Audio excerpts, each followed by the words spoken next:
সেই লোডটা উপর থেকে যে লোডটা পড়বে সেটা পাইলের স্কিন বরাবর যে সয়েলটা থাকবে সেই সয়েলে ডিসবার্স হবে, এবং তার জন্য তার পাশে সয়েল গুলো থাকবে সেটা একটা তোর নেগেটিভ রিয়াকশন ফোর্স এই স্কিন বরাবর বা সারফেস এরিয়া বরাবর আমাদের প্রোভাইড করবে, সেটাকে বলা হয় হচ্ছে নেগেটিভ স্কিন ফ্রিকশন।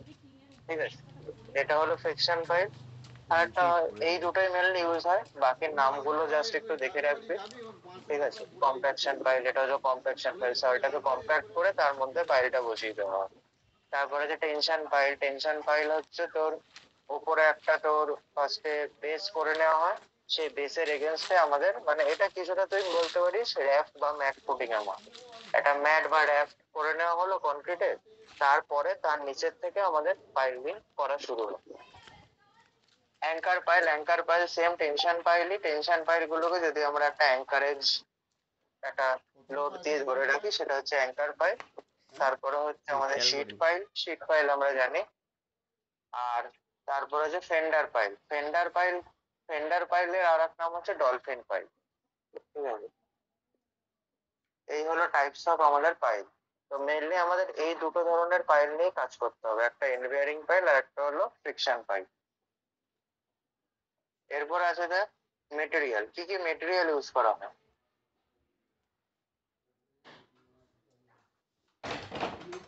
মেটেরিয়াল একটা হচ্ছে আমাদের কনক্রিট পাইল হতে পারে, টিম্বারের পাইল হতে পারে, স্টিলের পাইল হতে পারে, আর হচ্ছে কম্পোজিট পাইল হতে পারে। কিসের কিসের কম্পোজিট? কনক্রিট আর টিম্বার অথবা কনক্রিট আর স্টিল, এইগুলো। ঠিক আছে, এই হলো আমাদের মেটেরিয়াল। এখান থেকে সেরকম মেন কিছু আসবে না, তাও বলে দিচ্ছি। সাস্টেনেবিলিটি এন্ড ইউজেস কোনটা কোথায় কখন কোন, যেখানে আমাদের নিচে ওয়াটার টেবিলটা খুব উপরে আছে সেখানে কোনোদিনই আমরা স্টিল পাইল বা টিম্বার পাইল ইউজ করব না। ঠিক আছে, এইসব গুলো এটা জেনারেল নলেজ থেকে লেখা যাবে, এটা পড়ার কিছু নেই। তারপর হচ্ছে মেথড অফ ইনস্টলেশন, আমরা পাইল গুলো ইনস্টল করব কি করে, মাটির মধ্যে যে পাইল গুলো ইনস্টল করবো কিভাবে করবে, তার বিভিন্ন প্রসিডিওর আছে। Pile driving, pile mainly commonly বা mainly driven by the means of hammer supported by a crane। তো কি কি ধরনের হয়, ফার্স্ট হচ্ছে আমাদের ড্রপ হ্যামার। ড্রপ হ্যামার মানে আমরা জানি তোর, এটার একটু ভিডিও দেখে নেবে ইউটিউবে, বা এটা তো পড়েওছি তোর। ইয়ে থাকবে, পাইল গুলো থাকবে, সেটা কনক্রিট পাইল হোক স্টিল পাইল হোক, তার উপরে একটা মানে হাতুড়ি যেরকম মারা হয় সেরকম ক্রেনে করে একটা ওয়েট তোলা হবে, তুলে তার উপর ফেলা হবে, আবার তোলা হবে, আবার ফেলা হবে, মানে ফ্রি ফ্রি ফল করানো হবে। ঠিক আছে, তাহলে তার ওয়েটের জন্য পাইলটা আস্তে আস্তে মাটির ভেতর ঢুকতে থাকবে, এটা হলো ড্রপ হ্যামার। সেকেন্ড হচ্ছে single acting steam hammer, single acting steam hammer বা সিঙ্গেল অ্যাক্টিং হ্যামার। এখানে হচ্ছে তো শুধু এখানে ক্রেন না, এখানে স্টিমের ইউজ করা হয়। স্টিমের মাধ্যমে হচ্ছে তো আমাদের যে ওয়েটটা আছে সেই ওয়েটটাকে তোলা হলো, তুলে ফ্রি ফল করানো হলো, গ্র্যাভিটির আন্ডারে ফ্রি ফল করা। শুধু তোলার জন্য আমরা স্টিম ইউজ করছি, কিন্তু ফেলছি যখন তখন গ্র্যাভিটি। ঠিক আছে, সেই জন্য এটা হচ্ছে সিঙ্গেল অ্যাক্টিং। তারপরে ডবল অ্যাক্টিং কি, ডবল অ্যাক্টিং হচ্ছে আমরা তুলছিও স্টিম দিয়ে, ফেলছিও স্টিম দিয়ে, হলো। তারপর হচ্ছে ডিজেল হ্যামার, ডিজেল হ্যামারে হচ্ছে তো ডিজেল পাওয়ার, ডিজেল মেশিনের ডিজেল এনার্জি ইউজ করা হয় হ্যামারটাকে তোলা নামানোর জন্য, গ্যাসোলিন অর ফুয়েল ইউজ করা হয়। আর এটা হচ্ছে ভাইব্রেটরি হ্যামার। তো এই দুটো অতটা ইম্পর্টেন্ট না, মেনলি এই তিনটে, drop hammer, single acting steam hammer আর ডবল অ্যাক্টিং স্টিম হ্যামার, হলো। এবার দেখ, during the pile review the heads helmet cap are placed on the top of a pile to receive the blows. মানে পাইলের ওপরে একটা হেড অথবা helmet এরকম টাইপের একটা জিনিস, মানে তোর কংক্রিটের তৈরি বা তো স্টিল দিয়ে তৈরি একটা টুপি টাইপের পরিয়ে দেওয়া হয়, যাতে কি হয় যে ইম্প্যাক্টটা পড়ছে, ঠিক আছে, হ্যামারে, সেটা যাতে ডিরেক্টলি পাইলের ওপর না পড়ে। যদি কোনো কারণে ফ্র্যাকচার হয় পাইলে, সেটা যাতে ওই ক্যাপটার বা হেলমেটটার হয়, পাইলে যেন কোনো রকম ফ্র্যাকচার না হয়। ঠিক আছে, তারপরে হচ্ছে piles are ordinarily driven to a resistance measured by the number of blows required for at least 1 centimeter penetration। Resistance যেটা সেটা হচ্ছে 3 to 5 blows per centimeter আর commonly specified for concrete pipe। এটা ডেটা হিসেবে মনে রাখতে হবে অঙ্ক করার জন্য, যদি অঙ্কে জেনারেলি বলে দেয়, কিন্তু যদি না বলে দেয় এটা ডেটা হিসেবে মনে রাখতে হবে। 3 to 5 blows per centimeter in case of concrete pile. হলো? এরপরে হচ্ছে based on material পাইলের classification based on material এখানে বললাম এক্ষণে কংক্রিট পাইল দু ধরনের, একটা প্রিকাস্ট, একটা হচ্ছে কাস্ট ইনসিটু। কাস্ট ইনসিটু আবার দু ধরনের, একটা ড্রিভেন পাইল, একটা bored pile. Timber pile, steel pile তিন ধরনের, একটা আই শেপ বা এইচ শেপের, এটা পাইপ, আর একটা হচ্ছে শীট পাইল। তারপরে হচ্ছে কম্পোজিট পাইল হয় কনক্রিট টিম্বার আর কনক্রিট স্টিল। আবার এগুলো সবই হচ্ছে বেসড অন মেটেরিয়াল, ঠিক আছে? এবার অ্যাডিশনালি একটু মনে রাখবি, এটা এমসিকিউতে আসতে পারে, কাস্ট ইনসিটু পাইল যেগুলো, সেগুলো হচ্ছে নর্মালি আমরা পড়লাম দু ধরনের, একটা ড্রিভেন পাইল, একটা হচ্ছে বোর্ড পাইল। এর মধ্যে বিভিন্ন ভ্যারাইটি আছে, মানে মেনলি তোর যে কোম্পানি গুলো ড্রিভেন পাইল বা বোর্ড পাইল বানায়, ঠিক আছে, সেই কোম্পানির নামের উপর বেস করে এগুলোর নাম। Raymond standard pile, Raymond step taper pile, union metal pile, তারপরে ম্যাকার্ট কম্প্রেস আনকেস্ট পাইল, এইসব, ঠিক আছে? এগুলো এমসিকিউর জন্য মনে রাখবে, এমনি এখান থেকে ব্রড কোশ্চেন আসবে। ব্রড কোশ্চেন আসলে এটা ডিরাইভ করতে দিতে পারে যে describe briefly the classification of piles based on material, ঠিক আছে? তারপরে ইনস্টলেশন টেকনিক গুলো বললাম, তোর ইয়েগুলো method of installation of piles, যেগুলো সিঙ্গেল অ্যাক্টিং, ডবল অ্যাক্টিং, ওগুলো। Load transfer mechanism and bearing এ হচ্ছে তোর নিচে হার্স যেটা থাকবে সেখানে লোডটা ট্রান্সফার হবে ডিরেক্টলি।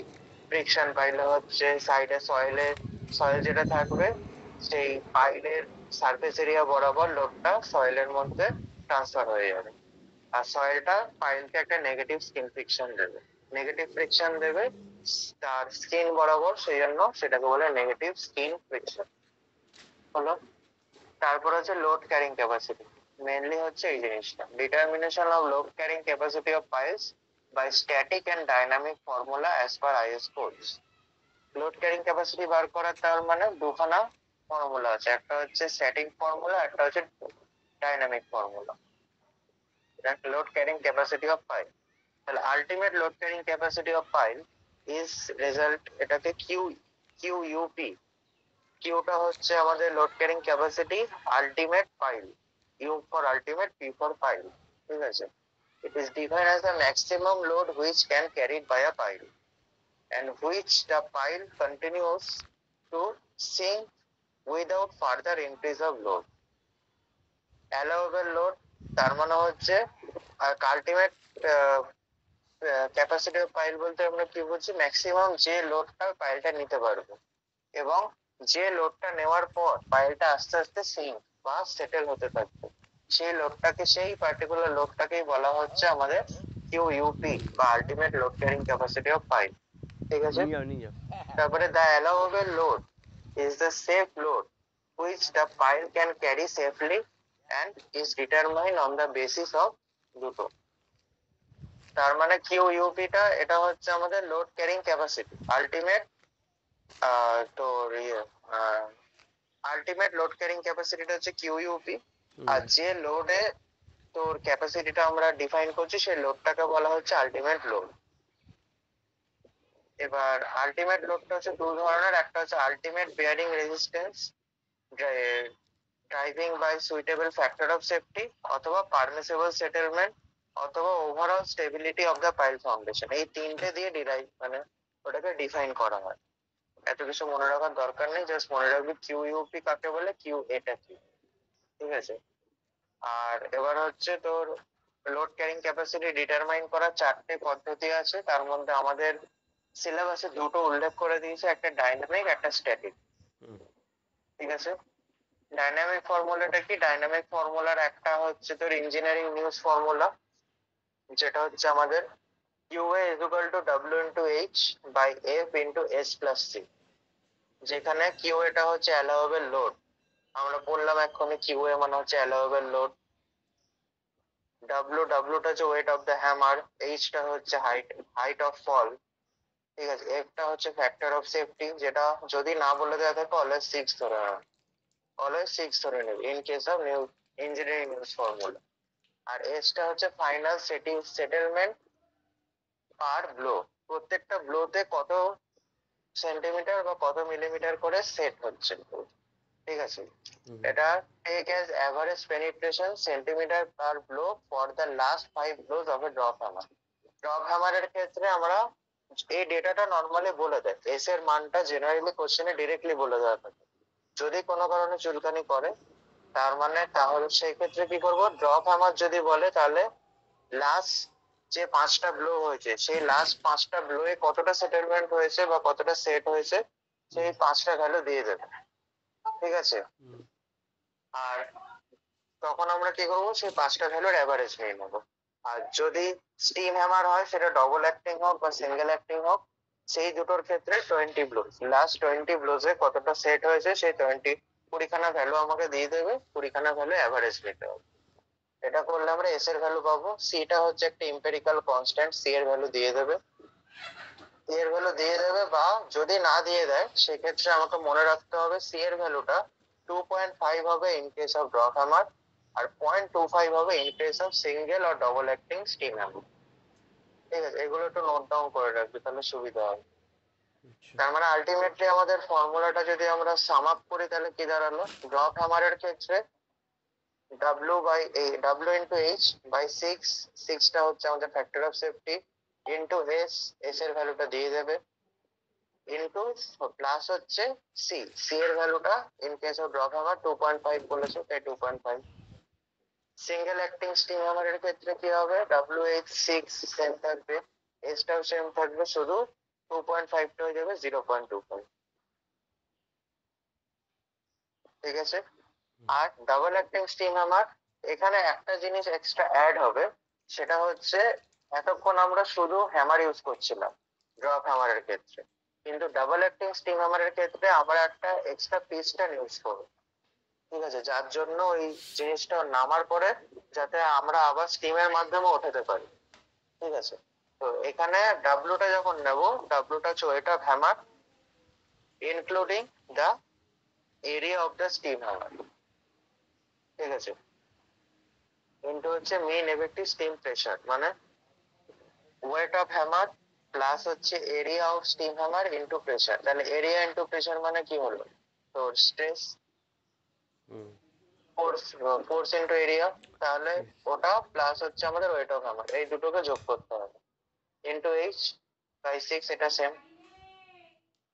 এটা গেল engineering news formula. Engineering news formula দিয়ে কি অঙ্ককে দেখিয়ে দেবো না সবটা বলবো তারপরে করবো? কি বলছিস? অঙ্ক কি আগে বলে দেবো এই ফর্মুলা দিয়ে, না দেখ আকাশ সবটা কি বলে বলে। তারপরে বলবো? আকাশ, হ্যালো হ্যালো, আকাশ, বাতাস, হ্যালো আকাশ, বলো।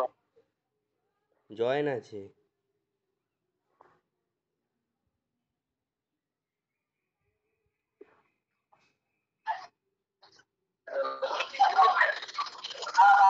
বলছি এটা দিয়ে কি অঙ্ককে বলে দেবো না একসাথে করবি? হ্যালো, হুম, বলছি ইঞ্জিনিয়ারিং নিউজ পড়ছো? বেরিয়ে গেছে।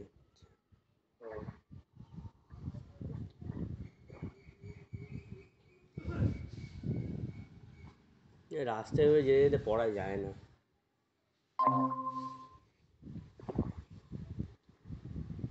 বলছি ইঞ্জিনিয়ারিং নিউজ ফর্মুলা দিয়ে কি আগে অঙ্কগুলো বলে দেবো না একেবারে করবি? শুনতে পাই আমি জানি তো, তোকে বললাম আমি কালকে বলে দেবো, না আমি এখনই করবো।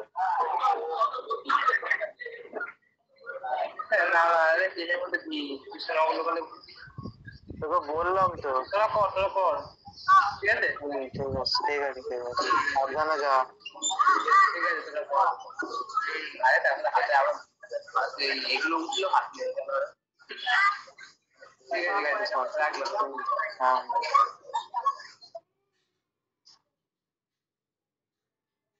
কি করবো প্রণব বল? হুম, क्या करूँ? ম্যামের নোটটা খোল।